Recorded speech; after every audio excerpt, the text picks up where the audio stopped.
दिल्ली के माननीय उप मुख्यमंत्री के रूप में और 4-5 मंत्रालयों का प्रभार बड़ी कुशलता के साथ में संभाल रहे और पारुल गोदारा जी जैसे सैकड़ों हजारों युवाओं को स्नेह और सानिध्य प्रदान कर आगे बढ़ाने के लिए हम सबके बीच में पधारे दिल्ली के माननीय उप मुख्यमंत्री सम्माननीय श्री प्रवेश साहिब सिंह जी वर्मा से निवेदन। आज की इस प्रेरणा सभा में इस वीरों की भूमि पर मेरी माताओं बहनों के समक्ष हजारों की भीड़ अपने शहीद विकास भामू को याद करने आई है और उस प्यारे बच्चे मोहित सुथार को याद करने आई है। तो मेरी तरफ से मैं सबसे पहले आप सभी को राम राम सा करता हूं।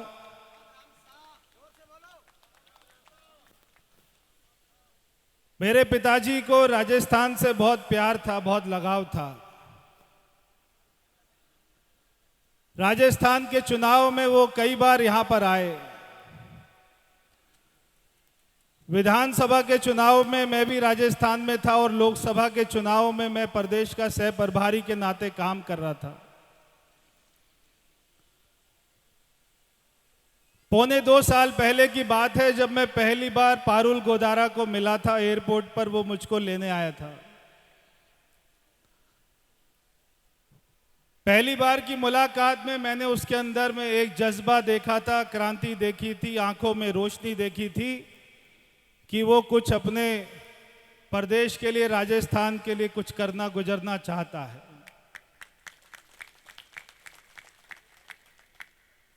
आज जब मैं उसका भाषण सुन रहा था तो मुझको लग रहा था कि अब उसकी जीन्स और शर्ट पहनने की उम्र चली गई, अब उसकी कुर्ता पजामे की पहनने की उम्र आ गई है।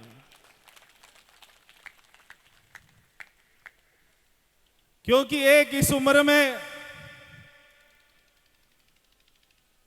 अपने क्षेत्र का जिसने नाम ऊंचा किया, देश में नाम ऊंचा किया, देश का गौरव बढ़ाया, ऐसे शहीद भाई के लिए उसने ये इतनी बड़ी प्रेरणा सभा रखी है, जहां एक तरफ हमारे देश का युवा नशे की तरफ जा रहा है, ये देखकर दुख होता है। वहीं पर ये देखकर गर्व होता है कि देश का एक युवा हंसते हंसते भारत मां के चरणों में अपना जीवन न्योछावर कर देता है। ऐसे भी युवा हैं। आज हमारे ये कोई राजनीतिक मंच नहीं है।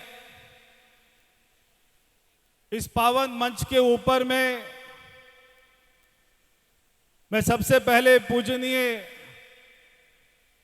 ओमदास जी महाराज के चरणों में प्रणाम करता हूं।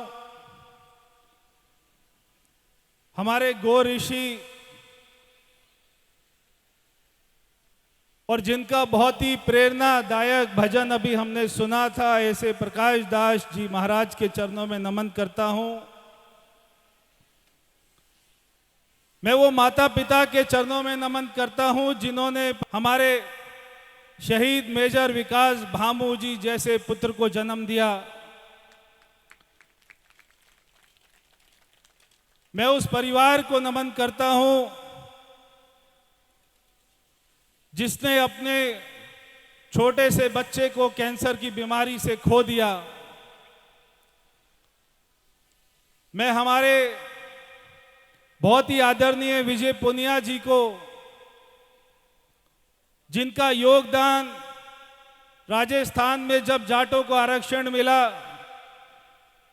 जो उसमें कमेटी बनाई गई थी, उसमें भी आपका योगदान रहा और तब से लेकर आज तक आप समाज के लिए अपना जो आपकी भूमिका है दानी की, उसको पूरा कर रहे हैं। हमारे बीच में पूर्व मंत्री राम प्रताप जी राजस्थान प्रदेश के अध्यक्ष रहे, हमारे भाई कैलाश मेघवाल जी जो भी वर्तमान में अध्यक्ष हैं, हमारे जिला अध्यक्ष भाई प्रमोद जी, मेरे रिश्तेदार और बार बार मुझे गंगानगर में बुलाने के लिए बोलने वाले ऐसे पृथ्वी मील जी, अलवर से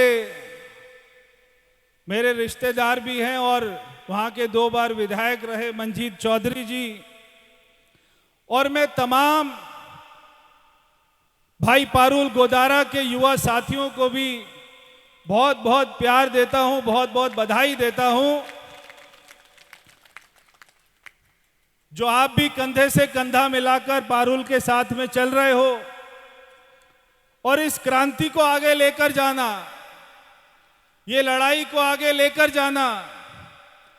क्योंकि मैं ये आज की सभा को देखकर इस बात का अंदाजा लगा पा रहा हूं कि आने वाले सालों में जब पारुल यहां का नेता बनेगा तो कितनी बड़ी सभा होगी।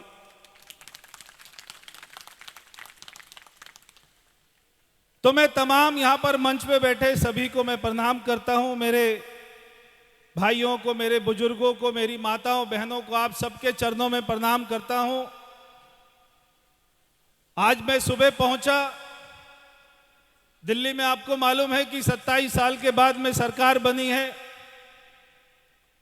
6 महीने पहले सरकार ने शपथ ली है। बड़े बड़े काम हमारे कंधों पर और वहां की जनता को हमसे अपेक्षा है।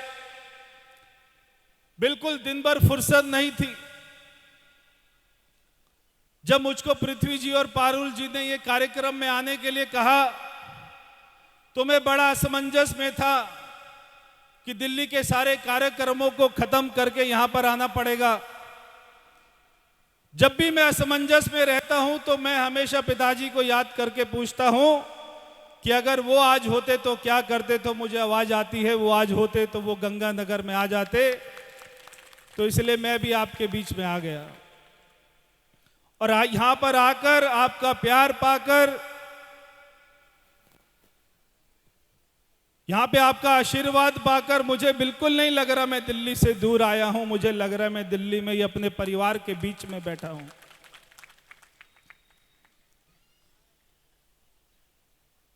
और मैं आपसे भी कहना चाहता हूं,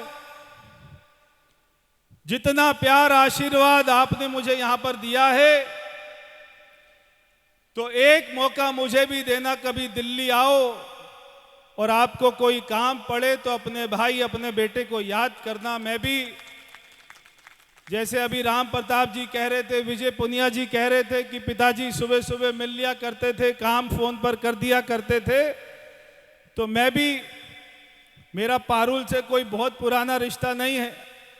2 साल में भी 4-5 बार मिला हूंगा, मगर उसने कहा है कि शहीद के कार्यक्रम में आना है तो मैं आ गया। आया तो आपसे मिलने का मौका मिला, आपसे जो है बहुत अच्छा लग रहा है। यहां पर मैं आया, हम सभी यहां पे चिकित्सा शिविर चल रहा है, ब्लड डोनेशन कैंप चल रहा है और ये प्रेरणा यहां से हमको लेकर जाना है, संकल्प लेकर जाना है। और मैं देख रहा हूं बहुत सारी तादाद में मेरे सामने युवा बैठे।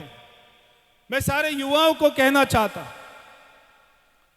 कि अगर आप में से कोई भी नशे में जाता है, ये केवल आपका नुकसान नहीं है, ये केवल आपके परिवार का नुकसान नहीं है, ये पूरे देश का नुकसान होता है। क्योंकि आपकी ताकत से ही देश की ताकत बढ़ती है। आज अगर मोहित सुतार जिंदा होता तो वो हो सकता है वो भी आर्मी में जाकर देश की सेवा करता, देश की ताकत को बढ़ाता। और अगर ईश्वर ना करे कोई भी बच्चा, अगर ऐसा कोई बीमारी उसके सर पे आ जाती है, तो पूरे समाज का ये दायित्व बनता है, हमारा ये कर्तव्य बनता है कि उस परिवार के साथ में खड़ा होना, चाहे आर्थिक रूप से खड़ा होना, चाहे कंधे से कंधा मिलाकर खड़ा होना, उसकी ताकत बनना। ताकि उस परिवार को कभी भी, भागीरथ जी को, कभी भी सुखवंती देवी जी को कभी ये नहीं लगना चाहिए कि उनका बेटा आज उनके बीच में नहीं रहा, पूरा समाज उनके साथ खड़ा हुआ।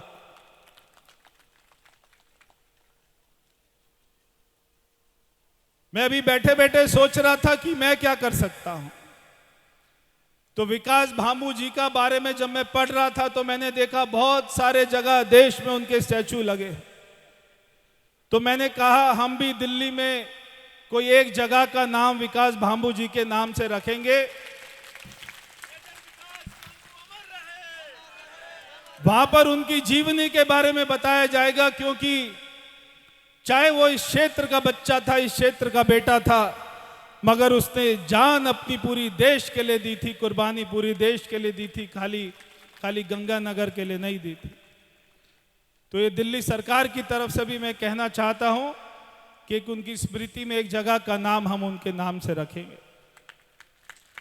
दिल्ली सरकार, चाहे वो चिकित्सा की बात हो, चाहे वो खेलों की बात हो, और अभी बरसात आई थी तो 6 महीना से बहुत अच्छा काम कर रहे हैं, आपकी दया से, आपकी कृपा से।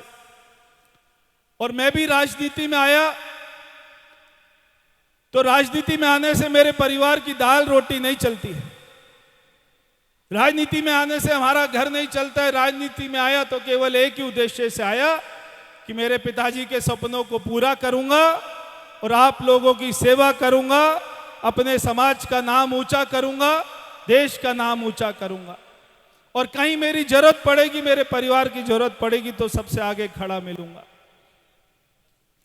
तो मैं आप सभी को, इतनी गर्मी में, अगर दिल्ली में इतनी गर्मी में लोग बैठे होते तो चले जाते हैं, मगर ये जैसे मैंने कहा वीरों की भूमि है, ये वो भूमि है जो कभी मुगलों के सामने नहीं झुके, ये वो भूमि है जिन्होंने जब भी देश को जरूरत पड़ी तो अपने घर के बच्चों को हमारी देश की सेना में भेजकर देश की रक्षा करने का काम किया है। तो इस भूमि के लोगों को इस गर्मी से क्या कोई बात है। तो मुझे आकर बहुत अच्छा लगा है, बारंबार आपको प्रणाम है, बारंबार हमारे वीरों को प्रणाम है, बारंबार हमारे शहीदों को प्रणाम है, मोहित सुतार जी को हम याद करते हुए। और एक और बात याद आई कि पारुल गोदारा जी के जो पिताजी थे, अभी उनका भी 6 महीने पहले देहांत हुआ था। मैं उनको भी बहुत बहुत अपनी श्रद्धांजलि देता हूं। और उनके दादाजी जो यहाँ पे मंगतू राम गोदारा जी बैठे हैं, मैं उनको भी बहुत बहुत प्रणाम करता हूं कि इस उम्र में उन्होंने अपने परिवार को समाज सेवा में लगा रखा है, और ये उम्र में यहाँ पर खुद बैठकर पूरे कार्यक्रम का संचालन, मार्गदर्शन कर रहे हैं। ये कोई छोटी बात नहीं है। तो मैं आप सभी को बहुत बहुत प्रणाम करता हूं। बोलिए भारत माता की। हमारे बीच में विभाग प्रचारक श्री रघुवीर जी भाई साहब जी भी आए हुए हैं। मैं आपको भी बहुत बहुत नमस्कार करता हूं। बहुत बहुत धन्यवाद।